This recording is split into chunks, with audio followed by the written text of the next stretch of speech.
আসসালামু আলাইকুম। সকালে কেমন আছেন? আশা করি ভালো আছেন। আপনাদের দোয়ায় আলহামদুলিল্লাহ আমিও অনেক বেশি ভালো আছি।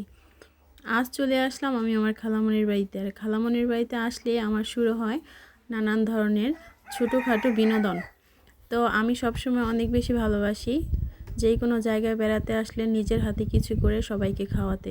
তো আজকে আমি কি করলাম, বাড়ি থেকে পেয়ারা নিয়ে আসলাম, কাসুন্দি নিয়ে আসলাম। কারণ আমি চাই আমি নিজ হাতে সবাইকে পেয়ারা মাখা খাওয়াবো। তো প্রথমে আমি কি করলাম, পেয়ারাগুলো খুব সুন্দর করে বটি দিয়ে কেটে নিলাম।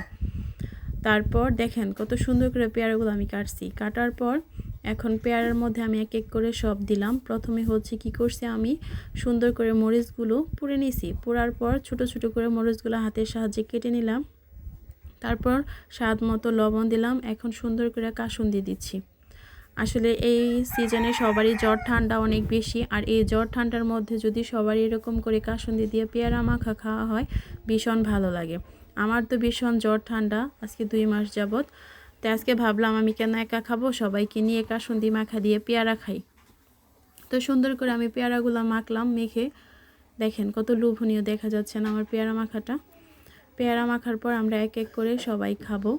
এখন আমি বলতেছি, আসলে শুধু পেয়ারা মাখা দেখালে হবে? আমি এত সুন্দর একটা জায়গা আসছি, এই জায়গাটাকে আপনাদের দেখানো উচিত না?